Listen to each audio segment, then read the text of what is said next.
We're all gathered here or streaming in, but I'm not here. My heart is in the east, up in Pardes Chana in the north of Israel, just outside of Caesarea, with my niece Yonina and my grandnephew Ami. I believe he's named after the congregation. And our 4-month-old Tila, our grandniece that Michelle and I met at 2 weeks old. She's up there with a whole neighborhood of only women and children, staying within 30 seconds of their safe rooms. Her husband, my nephew, Manor, is somewhere on the outskirts of Gaza with his artillery unit incommunicado. I'm with him. And I'm somewhere in Beit Shemesh with my niece, our niece, Avital, who last I heard was helping evacuated residents of the kibbutzim and cities down south find places to live. And even as I'm here and there, I'm with the Marcus family that just buried their matriarch earlier today. And I'm in Florida with Stephen, who's with his father in those last moments. And I'm here. And I don't know how to do this. I'm worried, and I'm scared, and I'm angry, and I want to rage. I want to rage, because rage I understand. Rage is easy, but rage won't help us through this. So instead, when the incomprehensible occurred, as happened in Israel this past weekend, we struggle individually and as part of a targeted people to figure out how to respond. Our hearts and minds are overwhelmed with a jumble of emotions, sadness and shock, devastation and denial, part anger and part awful pain, worry and worse, soul-sucking fear for everyone over there and for all of us right here. We are unable to comprehend the incomprehensible, quickly finding ourselves swirling amidst a cluttered chaos into which our souls have been submerged until those first waves of shock started to subside and we began to see the horror of it all. And we remembered we have been here before. Yet this is so different. This is so different, and yet we have been here before. We know of massacres of our people from back then even until today. Recently in Pittsburgh and Poway, in that Parisian kosher meat market, and in the Mumbai Jewish Center. We remember again and again the incomprehensible numbers killed during the dark years of the Shoah, the Holocaust. And before that, during the pogroms in Eastern Europe, and throughout the Arab lands, and before that in the Inquisition, and so many other times. And now this again, massacring our people in their homes and along the way, while they were lying down, and some rising up, while dancing at a concert for peace, and while peacefully contemplating the day, doing a myriad of mundane things. Each of them murdered. Some smoked out of their safe rooms, some gunned down or raped or beheaded, or all in front of their kids and grandkids. We were shocked when we heard it was 100 who were killed. And then 225, and then 450, and now over 1,000. Too many deaths. This is tohu vavohu. This is chaos. And then we try to wrap our brains around the hostage taking of grandmothers and of babies, of young people and of whole families. Who does that with impunity? And then they parade the hostages through the streets and drag the dead bodies too and stream it all on TikTok and Instagram. More than 150 have been kidnapped. 160. People with families, including our own people, Norel and Roya Mansouri and Amit Cohen, 2 nieces and the fiance, one of their fiancés, of our Or Ami congregants, Ava Neufeld and Larry Blumenfeld. We're living in tohu vavohu, utter chaos. And amidst the many funerals officiated by Israeli rabbis who are friends of Rabbi Lana and Cantor Kyle and me, we wonder, all of us wonder, how do we endure this darkness that has spread out before us? We don't know how to respond. And yet we know just what to do. We go back to the beginning, to Genesis. Please rise.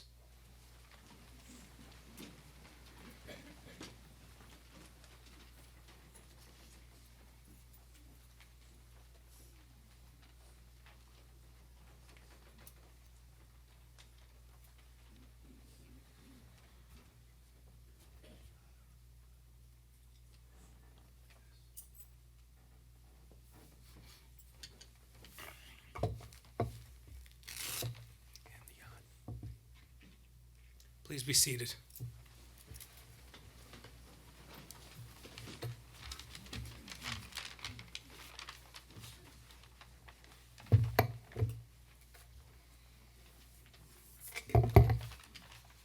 This week, we return to Torah, having re-rolled it just days ago on the same weekend of these massacres. And we read, Bereshit bara Elohim et hashamayim ve'et haaretz ve'haaretz haita tohu vavohu ve'choshech al panei tehom. When God began creating the heavens and the earth was unformed, a chaotic void, and darkness spread itself out all over the surface of the deep. Bereshit bara Elohim. Again, we read it, our creation story, reading about the hope tempered by chaos, about being exiled from paradise when our self-centeredness got us thrown out of Eden, about fratricidal murder when Cain killed Abel. Still, we remember that out of that darkness came something bright and beautiful. Out of it came us. How was hope born out of darkness? What set it in motion, we wonder. And it's right here. It says it right here.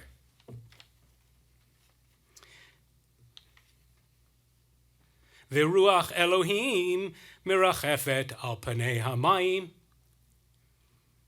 A wind from God swept over the waters. The darkness in the midst of the chaos was tempered by what? By Ruach Elohim, a spirit filled with godliness, which hovered over it, quieted it. And we wonder, can we quiet the chaos inside and brighten the darkness currently consuming our souls, consuming our Israel, consuming our world? How did God do it? It says it right here.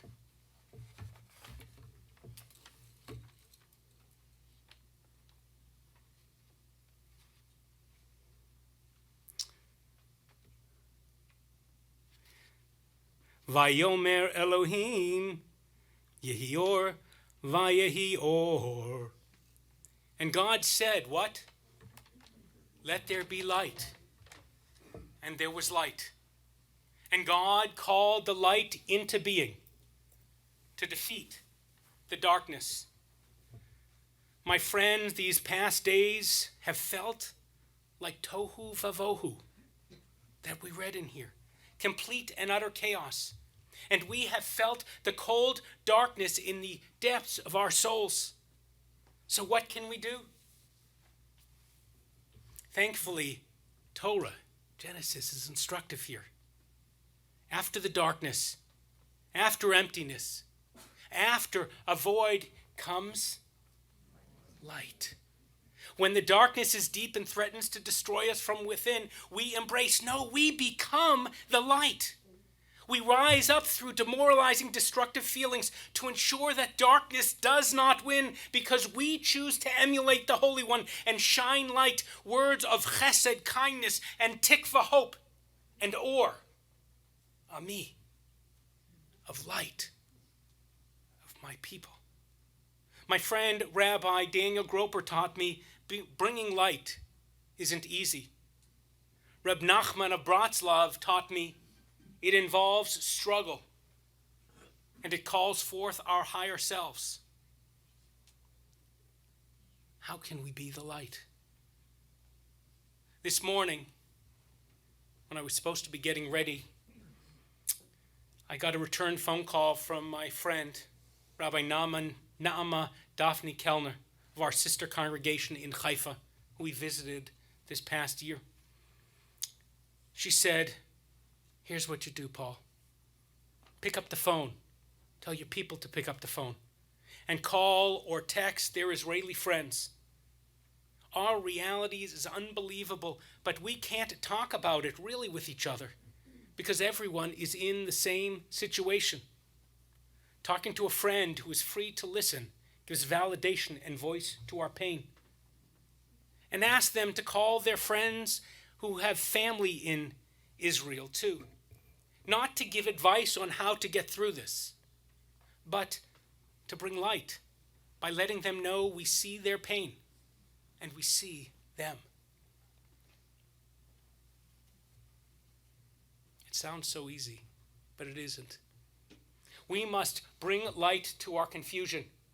We must educate ourselves and then educate others. And the news, whether CNN or Fox or Times or the Times or the Journal, all have their perspectives and all too often get some or all of it wrong. All of them do. So instead, read Israeli news. My favorites are the timesofisrael.com and Israel 21C. This won't be easy. We must display chesed to those whom we are least likely to share it. Breathe. After 9/11, when our country was attacked, too many used it as an excuse to call for revenge. Too many used it to commit atrocities against Muslims in America and Sikh people who are not Muslim and other dark-skinned people. It was horrid threats and beatings and murders. Too many to count. Go look it up. It's all there. So let's be careful as we work, as Israel works to banish, destroy Hamas, that we don't paint all Arabs and all Muslims with the brush of hate. That would be a shanda, a tragedy, a shame. And let's not descend into the fiction of moral equivalency. This conflict is not about Jews as outside colonizers. No, though some want to push that false narrative. Jews have been in Israel for thousands of years. And this conflict is not Israel's fault, though her actions do deserve contemplation and analysis. This conflict is about a number of hate-filled terrorist groups led by Hamas, bent on Israel's destruction. Groups that gained power when Hamas violently overthrew the Palestinian Authority in Gaza. Groups that scuttled the chance for peace when Israel unilaterally withdrew from Gaza. Remember that. Israel withdrew, leaving a beautiful set of businesses. groups that, Hamas and others, that use billions upon billions in foreign aid, not to improve Gaza's economy, not to improve the lives of its citizens, but to build weapons and to wage war. There's plenty more to talk about regarding other countries and organizations who are funding this terrorism to destabilize the region, but that's for the pundits to do. But always remember this. Hamas and its sponsors thrive on tohu vavohu, so much that they might be called chaos incarnate. And my friend Rabbi Ron Stern reminds us, Israel has an obligation to defend its citizens and to use its army to do so. And the Israel Defense Forces has one mission: to protect Israelis, which now requires a second: the destruction of Hamas. In the course of the battles being waged now and the war that is continuing and coming, many, many non-combatant Palestinian lives will be lost, including many women, elderly, and children. Because we are Jews, we must be profoundly distressed over the loss of those innocent lives. However, make no mistake, the responsibility for those deaths comes and rests squarely on the shoulders of Hamas. They directed their attacks at Israeli women and children, infants and senior citizens. They are the murderers. And while the IDF seeks to protect its citizens and even lets Palestinians know where they're coming and tells them to get out, Hamas is the one bringing death to their own people. Tohu vavohu, chaos. But let's remember the difference between us and them. We must not, as Jews, celebrate that loss of life. We must mourn the loss of innocent life, the loss of all life. It is also likely, as news unfolds, my friends, that each of us will at some point descend into places of darkness, feeling overwhelmed by the chaos, overwhelmed and feeling fragile amidst the horrific tragedy and the ongoing war. What's the antidote to this? To the chaos of anxiety and worry, of fear and anger?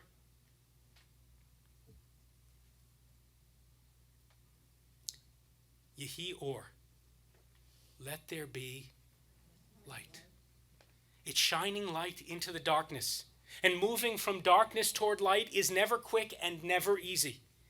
But Orami will be there to guide each of us and hold each of us every step of the way, helping shine the light. We are here, Cantor Kyle, Rabbi Lana, me, our whole staff, everybody, to talk, to grapple, to cry, and to offer classes about Israel, its history, and this war, and about how to talk to our kids. We will shine a light of understanding today, tomorrow, next week, next year. To be a Jew is to be an or, a light. As Rabbi Benji Bar-Lev counsels us all, may each of us be a light for one another. May we be that light for everyone in Israel who is experiencing terror and loss, and that is all of them. It's a small country. May we be a light because in order for our world to be fully created, our light, our love, our humanity must outshine the darkness. So let us pray.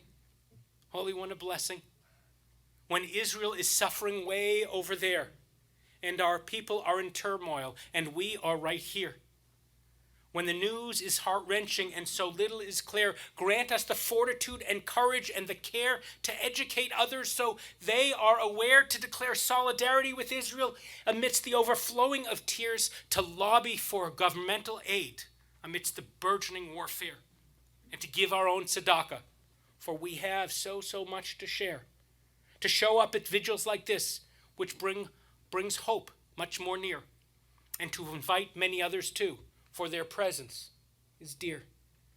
To remember what we do when the pain is so hard to bear. We become the light. We shine the light. That's how we push through the fear. I know we can do it.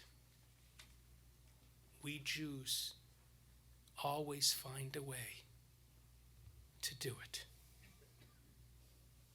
Be the light for each other, for Israel, and for the world.